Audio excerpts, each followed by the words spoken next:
Tamil news நேயர்களுக்கு அன்பு வணக்கம். இன்றைய நேர்காணலில் நம்மோடு இணைந்திருப்பவர் தமிழ் நியூஸினோட ஆசிரியர் மற்றும் பத்திரிகையாளர் திரு செந்தில் சார். சார் வணக்கம். வணக்கம். சார், திரு செந்தில் பாலாஜி அவர்கள் கோவையில இன்றைய தினம் ஒரு பிரஸ் மீட் வச்சிருந்தாங்க. அதுல வந்து இந்த கோவை மாவட்டத்திற்கு இந்த திமுக அரசு என்னென்னலாம் செஞ்சுது, அதேபோல நாங்க திராவிட மாடல் 2.0 அமைஞ்சிச்சுதுன்னா என்னென்னலாம் செய்ய போறோம் அப்படிங்கிற விஷன வந்து ஒரு விளக்குனாரு. அத தொடர்ந்து கரூர் மற்றும் கோவையில அஇஅதிமுக செய்யக்கூடிய சில வேலைகள் சம்பந்தமாக கேள்விகளும் எழுப்பப்பட்டன. அதற்கு அவர் பதிலும் குடுத்தாரு. இதுல குறிப்பா தோல்வி பயம் வந்துவிட்டது அஇஅதிமுகவிற்கு. அதுக்காக வந்து பல முயற்சிகள்ல ஈடுபட்டுட்டு இருக்காங்க. ஒரு சுமூகமாக தேர்தலை வந்து நடத்த விடாம தடுத்து, எப்படியாவது வந்து ஒரு மால் பிராக்டிஸ் செஞ்சு, இந்த தேர்தல்ல வந்து நம்ம தள்ளி போட வச்சிரலாம். எப்படி கடந்த கால வரலாறுலாம் உண்டு. அதுபோல இந்த தேர்தலும் அப்படி பண்ணிறலாம். அப்படின்ற மாரி ஒரு முயற்சிப்பதாக இப்படியான ஒரு குற்றச்சாட்டு வந்து முன்வைக்கப்படுது சார். இப்ப செந்தில் பாலாஜி மீது வைக்கப்படுகிறது. எப்படி பார்க்குறீங்க? அங்க களச் சூழ்நிலை எப்படி இருக்கு? 2 விஷயம் இன்னைக்கு நீங்க சொன்னதோட என்னை கொல்ல சதி அப்படின்னு விஜயபாஸ்கர் காலைல ஒரு பிரஸ் மீட் வச்சார். என்னென்னமோ பேசி பார்க்குறாங்க. அதுதான் மேட்டர். இப்ப இதுல என்னன்னு பார்த்தீங்கன்னா, செந்தில் பாலாஜிக்கு எதிரான விஷயங்கள்னு பார்த்தீங்கன்னா, எம்ஆர் விஜயபாஸ்கர் அவர் தனியா, அண்ணாமலை தனியா, வானதி சீனிவாசன் தனியா, எடப்பாடி பழனிசாமி தனியா, இப்படின்னு ஒரு 5, 6 முக்கிய தலைவர்கள் எல்லாம் டார்கெட் வந்து செந்தில் பாலாஜி. நீங்க இந்த 2 விஷயத்த நம்ம பார்க்கணும். கரூர்ல ஒண்ணுமே இல்ல. நீங்க வெண்ணமலை கோயில் விவகாரம் அப்படிங்கிறது கிட்டத்தட்ட திடீர்னு ஒரு 3 மாசமா பிரச்சனையாகி, இதுக்கு யாரு காரணம்னு பலமுறை வந்து திமுக சொல்லிடுச்சு. இது அதிமுக கவர்மெண்ட்டுடைய அலட்சியம். அந்த கேஸ் கோர்ட்டுக்கு வரும்போது சம்பந்தப்பட்ட மாவட்ட வருவாய்த்துறை அதிகாரிகள் நேர்ல ஆஜராகி சில நியாயமான விளக்கங்களை சொல்லியிருந்தாங்கன்னா, காரணம் என்னன்னா, ஆண்டாண்டு காலமா கவர்மெண்ட் இங்க வந்து ஏற்கனவே குடியிருப்புகள் இருக்கு. அதனால இந்த கோயில் நிலங்களுக்கான விதிவிலக்கை இவங்களுக்கு கொடுக்கணும். இவங்களுக்கெல்லாம் பட்டா கொடுக்கணும்னு அவங்க ப்ராப்பரா ரெவென்யூலேருந்து அன்னைக்கு வந்து ஒரு ரெப்ரசன்டேஷன் இருந்துருந்துச்சுன்னா, கோர்ட் அதை ஏற்றிருக்கும். வேலை முடிஞ்சிச்சு. அலட்சியமா இருந்ததோட விளைவு இன்னைக்கு வந்து இவ்வளவு பெரிய விவகாரம் ஆயிடுச்சு. இருந்தாலும் நாங்க அதை விட்டு கொடுக்க மாட்டோம். உங்களுக்கு எந்த பிரச்சனையும் இருக்காது அப்படின்னு சொல்லி திமுக தரப்புல சொல்லிடுச்சு. ஆனாலும் ஏடிஎம்கே இது கையில வச்சு அரசியல் பண்ணணும்னு நினைக்குது. இல்ல நீங்க வந்து புது கவர்மெண்ட் வந்ததுக்கு அப்புறம் ஒருவேளை திமுக வந்துச்சுன்னா வந்து நீ இந்த வீடெல்லாம் இடிச்சு விடுவாங்க அப்படின்னு ஒரு தேவையில்லாத ஒரு இது சம்பந்தமா தேர்தல் கமிஷன் வார்ன் பண்ணிருக்கு ஏடிஎம்கே தரப்புல. இது மாதிரி எந்த வித நோட்டீஸ் கொடுக்கக்கூடாது, மத விவகாரங்களில் தலையிடக்கூடாது அப்படிங்கிற மாதிரி ஒரு விஷயத்த சொல்றாங்க. கோயில் நிலங்கள் விஷயம் வந்து ஏற்கனவே கோர்ட்ல இருக்கிறதுனால இதை பத்தி நீங்க எந்த நோட்டீஸையும் கொடுக்கக்கூடாது, பப்ளிக்கு கொடுக்கக்கூடாதுன்னு சொல்லிட்டாங்க. இதை மீறி தான் அதிமுக தரப்பு கொண்டு போய் கொடுக்க போறாங்க. திமுக அது எதிர்ப்பு தெரிவிச்சதுனால விட்டுட்டாங்க. உடனே நேற்று விஜயபாஸ்கர் என்ன பண்றாரு, யாரு நான் போறேன், யார் என்ன பண்றான் பாக்குறேன்ட்டு போறாரு ஸ்பாட்டுக்கு. அப்பதான் என்ன ஆயிடுச்சு, தள்ளுமுள்ள ஆகுது. போலீஸ் வந்து தலையிட்டு 2 தரப்பையும் அனுப்புறாங்க. இதன் தொடர்ச்சியா இன்னைக்கு ஒரு பிரஸ் மீட். யாரு, எம்ஆர் விஜயபாஸ்கர் என்னைய கொல்றதுக்கு ஏற்கனவே எனக்கு வந்து பிளான் பண்ணாங்க என்னைய அப்படின்னு ஒரு வார்த்தையை சொல்றேன். நான் கரூர்லயே நிக்கல, நான் கோவையில நிக்கிறேன் அப்படின்ற விளக்கத்தையும் அதாவது ஏவுகணையை வச்சு நான் தாக்க போறேன்னா என்ன விஷயம் அப்படின்னா செந்தில் பாலாஜி சொல்றேன். நீங்க நம்ம எல்லாமே பார்த்தோம். நம்ம ஏற்கனவே எடப்பாடி பழனிசாமி அமித்ஷாவை பார்க்கும்போது விஜயபாஸ்கர் போயிருந்தார். விஜயபாஸ்கர் அவர் அமித்ஷா வீட்டுக்கு போயிருந்தாரு, பார்த்துட்டு வந்தார். போயிட்டு வந்தவர் கரூர்ல ஏடிஎம்கே நிர்வாகிகளை போட்டு நான் பெட்டிஷன் கொடுத்துட்டேன், அண்ணாமலை சொன்ன டிராப்ட் பண்ண அடிப்படையில் நான் சில பெட்டிஷன் கொடுத்துருக்கேன், உள்துறை அமைச்சர்கிட்ட சொல்லியிருக்கிறேன், கண்டிப்பா எலெக்ஷனுக்குள்ள செந்தில் பாலாஜி அரெஸ்ட் பண்ணிடுவாங்கன்னு வந்து சொன்னவர் யாரு, விஜயபாஸ்கர். நிர்வாகிகள் கூட்டத்திலேயே பேசியிருக்காரு. ஆனா அவங்க நினைச்சது நடக்கல. ஸோ அவருக்கு நல்லாவே தெரியும். பட் அப்படி பார்க்க ஒரு சூழ்நிலையில தான் செந்தில் பாலாஜி கோயம்புத்தூர் போறாரு. சரி ரைட்டு, கோயம்புத்தூர் போயிட்டாரு, நம்மளுக்கு ஒரு வாய்ப்பு கிடைக்காதுன்னு ட்ரை பண்றாரு. முடியலங்கிறதோட விரக்தியில அவரு ஒரு உச்சத்துக்கு போயிருக்காரு. எலெக்ஷன் அன்னைக்கு கூட என்ன நடந்தாலும் ஆச்சரியப்படுறதுக்கு இல்லை. எம்ஆர் விஜயபாஸ்கர் தரப்பு கரூர் எலக்ஷனை நிப்பாட்டுறதுக்கு எவ்வளவு நாள் ட்ரை பண்ணலாம். புரியுதுங்களா? ஏற்கனவே பட்டின்னு இவங்களா தான் ஆரம்பிச்சாங்க. அது ஒண்ணுமே ப்ரூவ் பண்ண முடியல. பட்டி என்ன வந்திருக்கான்னா, அத விட்டுட்டாங்க. இப்ப வெண்ணமலை விவகாரத்த சும்மா கையில எடுத்து ட்ரை பண்ணி பார்க்குறாங்க. அதுவும் பெருசா இருக்க போறதில்ல. காரணம் இந்த தோல்வி பயம் தான். அது ஒரு தோல்வி பயம். இதே விஷயம் தான் இப்போ கோயம்புத்தூர்ல அடுத்த கட்டம். கோயம்புத்தூர்ல என்ன? அவர் தான் இன்னைக்கு செந்தில் பாலாஜி தெளிவா விளக்கம் சொல்றாரு. இப்ப நம்மளே போயி கோயம்புத்தூர்ல முகாம் போட்டிருக்கோம். கிட்டத்தட்ட ஒரு 15 நாளா இங்க இருந்து எலக்ஷன் எப்படி இருக்குன்னு பார்க்கிறோம். இப்ப நம்மள கூப்பிட்டு நீங்க யாரு? இவரு கேமராமேன் மெட்ராஸ்காரரு, நீங்க திருச்சிக்காரரு. உங்களுக்கெல்லாம் இங்க என்ன வேலைன்னு சொல்லி பிரச்சனை பண்ணால், என்ன பதில் சொல்றதுக்கு இதுக்கு? அது தேர்தல் இப்ப இன்றோடு தான் வந்து ஓய்கிறது பிரச்சாரம். இதுதான் அப்ப பிரச்சாரத்து முடிஞ்சதுக்கு அப்புறம் அவங்க வந்து அந்தந்த உள்ளூர்வாசிகள் அந்தந்த ஊருக்கு போவது தான் வழக்கம்ங்கிற விஷயத்தையும் அவர் சொன்னார். அதுதான் சொல்றேன். நீங்க என்ன சொல்றேன், எலக்ஷன் டைம்ல யார் வேணாலும் யாருக்காக போய் நிக்கலாம். ம். பிரச்சாரம் பண்ணலாம். எலக்ஷன் ஒர்க் பண்ணலாம். எனக்கு ஒருத்தர் மேல அபிமானம் இருக்குங்க. இப்ப நான் வந்து முதல்வர் ஸ்டாலினுக்காக நான் போய் ஒர்க் பண்ணலாம்ல. சென்னையில இருந்து ஒர்க் பண்ணலாம்ல. சேப்பாக்கத்துல போய் உதயநிதிக்காக பிரச்சாரம் பண்ணலாம்ல. ம். விஜய்க்கு போய் எழும்பூர்ல போய் ஒர்க் பண்ணலாம்ல. யார் வேணாலும் ஒர்க் பண்ணலாம்ல. இதெல்லாம் இயல்பு தானே. நீ எப்படி இங்க கரூர்காரனுக்கு இங்க என்ன வேலை? திருச்சிக்காரனுக்கு இங்க வேலைன்னு சொல்லி ஒரே பிரச்சனை. இதை அதிமுக பண்ணுது. வேணும்னே கரூர்ல இருந்து யாராவது எங்கேயாவது தங்கியிருக்கிறாங்களான்னு தெரிஞ்சு அவங்கள்ட்ட முழுக்கிறது, அவங்களுடைய காரை உடைக்கிறது இதுதான் வேலையா நடக்குது. காரணம் கேட்டால், ஏன் கரூர்காரனுக்கு இங்க என்ன வேலைன்னு கேட்டா, அது என்ன அதான் செந்தில் பாலாஜி தான் சொல்றாரு. ஏன் வரக்கூடாதுன்னு கேட்குறேன். இப்ப நாளைக்கு சொல்லுங்க நீங்க 6 மணியோட முடியுது. அதுக்கப்புறம் கரூர்காரங்க இங்க சுத்திட்டு இருக்காங்கன்னா நீங்க புடிங்க, அரெஸ்ட் பண்ணுங்க, தேர்தல் கமிஷன்ல ஒப்படைங்க, போலீஸ்ல ஒப்படைங்க. அதுல ஒண்ணும் மாற்று கருத்து கிடையாது. நீ அதாவது ஏதாவது கலவரம்ங்கிற மாதிரியும், வன்முறைங்கிற மாதிரி ஒரு இமேஜை ஏற்படுத்தி, பப்ளிக்ல பாருங்க செந்தில் பாலாஜி வந்தாருனாலே பிரச்சனை தாங்க. பாத்தீங்களா? அமைதியா இருந்துச்சு கோயம்புத்தூர். இந்த டீம் வந்து ஒரே கலவரம். எங்க பார்த்தாலும் அடி, தடி அப்படிங்கிற மாதிரி ஒரு இமேஜ் ஏற்படுத்தணும்னு நினைக்கிறாங்க. செந்தில் பாலாஜி இப்ப கூப்பிட்டு டிஎம்கே ஆட்கள்ட்ட சொன்னதே அதுதான். நீங்க ஏன் பிரச்சனையே பண்ணிடாதீங்க. அடிச்சாலும் 2 பேரும் அடி வாங்கிட்டு வந்துரு. அதுக்கப்புறம் பார்த்துக்கலாம். நீங்க நல்லா புரிஞ்சுக்கங்க. அதிமுக பல இடங்கள்ல பணம் குடுத்தாங்க. குடுத்துருக்காங்க.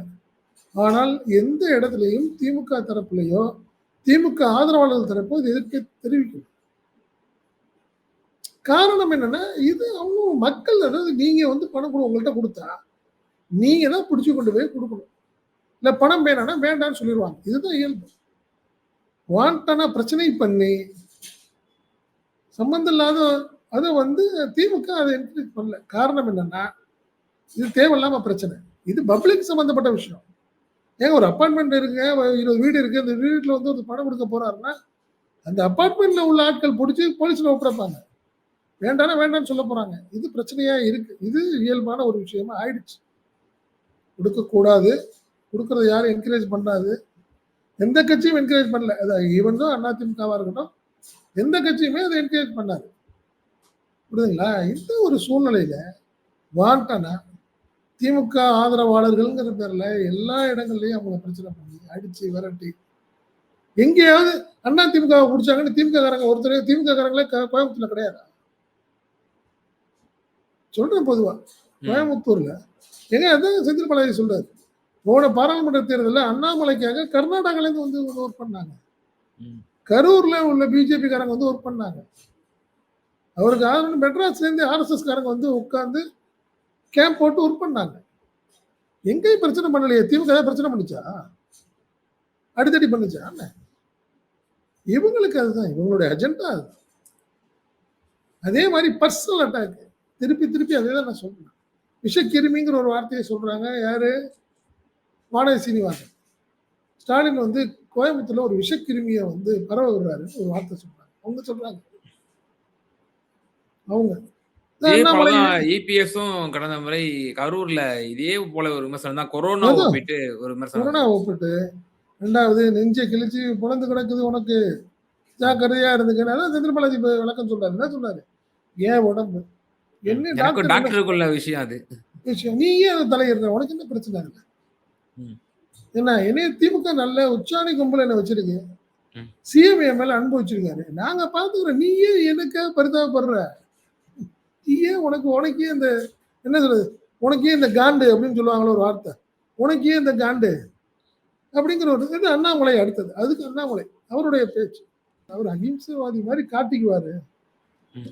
அப்படிங்கிற ஒரு வார்த்தைய சொன்னார். அப்பதான் நீ கோவப்பட்டு செந்தில் பாலாஜி மீண்டும் பழைய விஷயத்த ரஃபேல் வாட்சுக்கு கேட்டோமே எங்க போச்சு? பில்லு கேட்டனே அது எங்க போச்சு? நான் பலாயிரம் கோடிகள் சொத்து சேர்த்து உண்மை வச்சிருக்கிறாரு. கேம் இதுக்கு என்ன இப்பயும் கிடையாது. பின்னணி? தொண்டாமுத்தூரில் 2 இடங்களில் பல ஆயிரம் கோடி மதிப்புள்ள இடத்துல வாங்கியிருக்கிறார். ம். அப்ப நீ நேத்து வரைக்கும் என்ன சொல்லிட்டு இருந்த, எனக்கு நான் சாப்பாட்டுக்கு முதற்கொண்டு நண்பர்கள் தான் எனக்கு உதவி பண்றாங்க.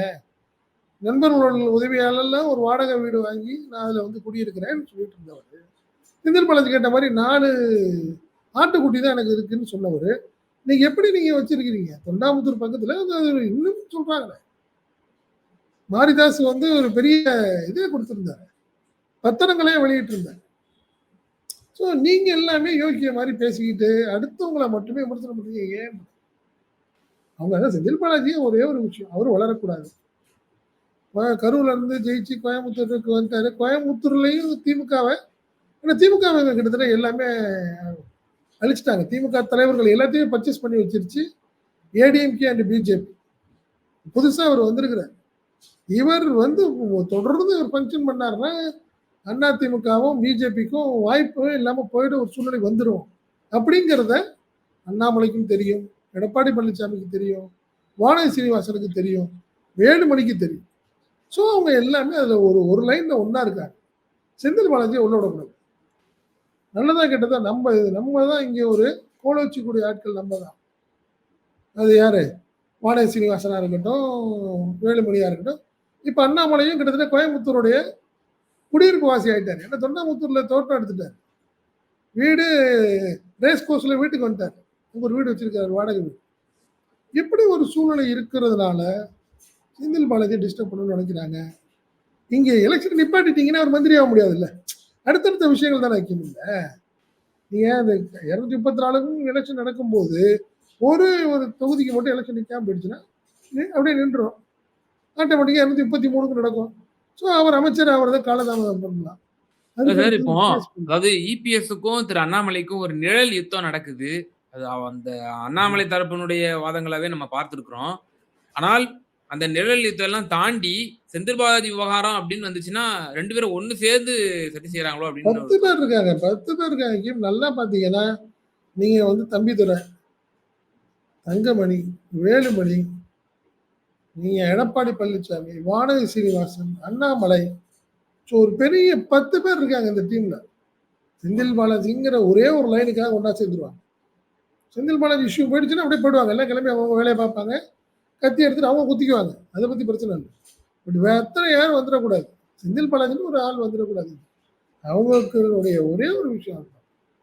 இப்ப நீங்க நல்லாவே தெரியுது. 2 நாளா நம்மள கள களத்துல நம்ம பார்க்கிறோம். என்ன டிஸ்டர்ப் பண்ணுதுன்னா, கடுமையான டிஸ்டர்பன்ஸ். பிரச்சனை. போய் தேர்தல் அதிகாரிகள ஃபோர்ஸ் பண்றாங்க. இல்ல, இல்ல நீங்க உடனே அத வந்து வழக்கு பதிவு செய்ய சொல்லி நீங்க ஃபோர்ஸ் பண்ணணும்னு நினைக்கிறாங்க. இங்க அடுத்த தேர்தல் கமிஷன் இந்திய தேர்தல் கமிஷன்னா ஈஸியா நம்ம அடுத்த கட்டத்துக்கு போயிரலாம், கொண்டு போயிரலாங்கிறத அவங்களுடைய எண்ணம்.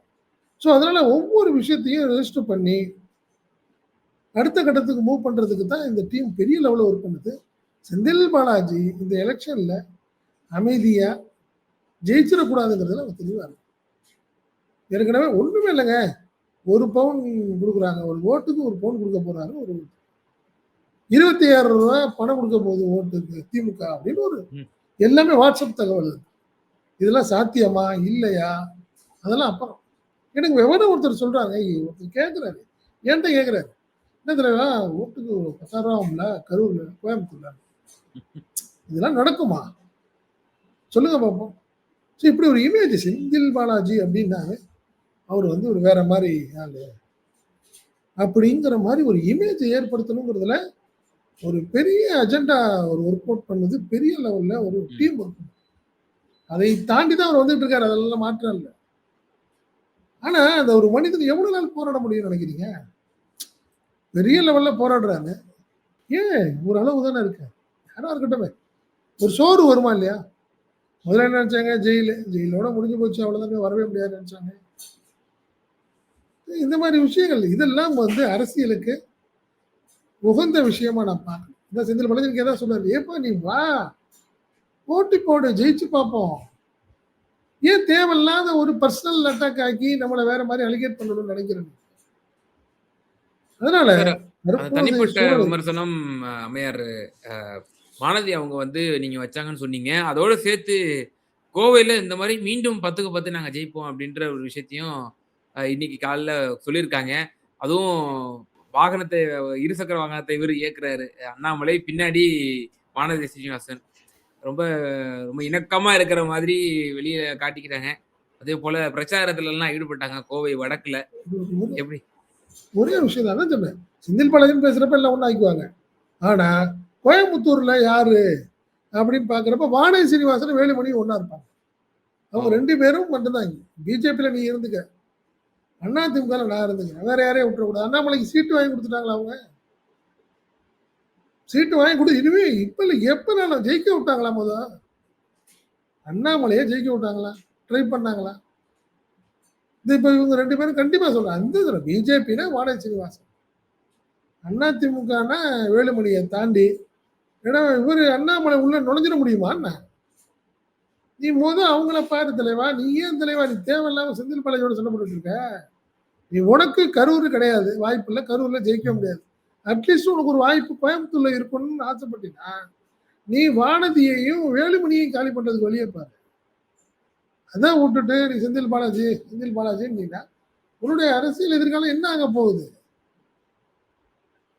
அது எடுபடாது. அதுலலாம் ஒண்ணும் எடுபடாது. எதுவும் நடக்காம அதனால தான் நல்லா சொன்னேன். கரூரில் 4 தொகுதிகளிலும் திமுக தான்.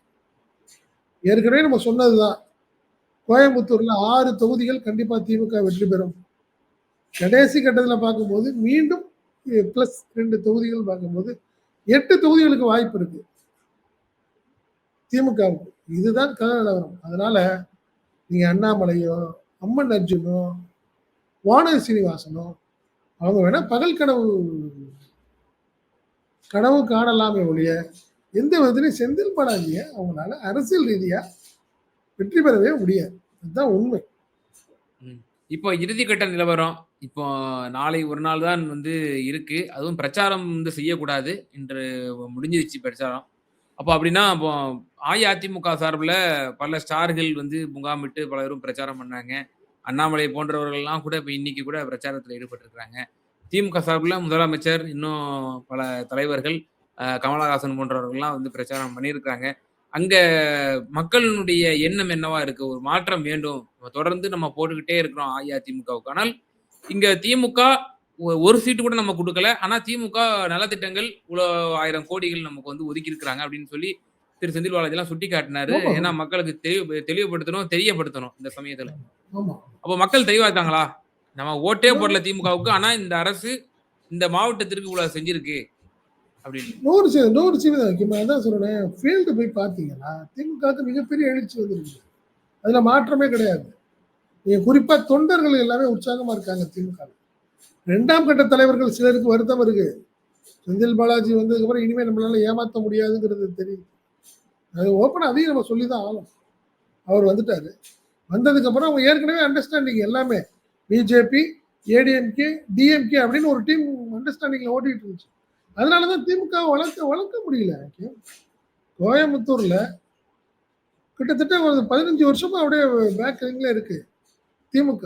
காரணம் என்னன்னா, நிர்வாகிகள் எல்லாத்தையும் ஒரு வகையில பிஜேபி, இன்னொரு வகையில ஏடிஎம்கே பர்ச்சேஸ் பண்ணியே வச்சிருந்தாங்க. எல்லாம் அண்டர்ஸ்டாண்டிங் தான். புரியுதுங்களா? பட் இந்த முறை செந்தில் பாலாஜி உள்ள வந்தது தான் இப்ப அவங்களுக்கு 2ஆம் கட்ட தலைவர்கள் சிலருக்கும் வருத்தம். எப்படி அவங்களுக்கு பிஜேபி மாரி, ஏடிஎம்கே மாரி அவங்களுக்கும் அந்த ஒரு வருத்தம் இருந்துகிட்டே இருக்கு. ஏற்கனவே செந்தில் பாலாஜி சில கலைகளை எடுத்துட்டாரு. இப்போ இன்னும் சில கலைகள் இருக்குது. ஏன்னா நல்லாவே தெரியுது. ஒண்ணுமே இல்ல.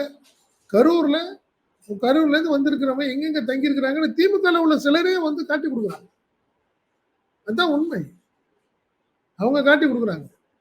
பட் அதே சமயத்துல இவருக்கு வேலுமணிக்காக, இல்ல வானதி சீனிவாசனுக்காக பிஜேபிக்காரங்க வந்து தங்கி ஒர்க் பண்றாங்க. அவங்கள எந்த டிஸ்டர்பும் திமுக பண்ணல. பார்த்தீங்கல்ல? நெறைய பேர் வந்திருக்காங்க, தங்கியிருக்காங்க, பண்றாங்க, பண்ணல. டிஸ்டர்ப் பண்ணல. ஆனால் இந்த விஷயத்தில் சில கருப்பு ஆடுகளும் கோயம்புத்தூர்ல இருக்கு. கண்டிப்பா அதையும் மீறி செந்தில் பாலாஜி ஜெயிக்கிறாரு. திமுக ஜெயிக்குது. தேர்தலுக்கு பிறகு சில கருப்பு ஆடுகளை களை எடுக்கப் போகிறார் செந்தில் பாலாஜி. அதான் உண்மை. நிச்சயமா சார். கோவை மற்றும் கரூர் நிலவரம் இது சம்மந்தமான ரொம்ப தெளிவா இந்த நிலவரத்த பற்றி ரொம்ப அழகா விவரிச்சீங்க. மிகுந்த நன்றி. நன்றி வைக்கிறேன்.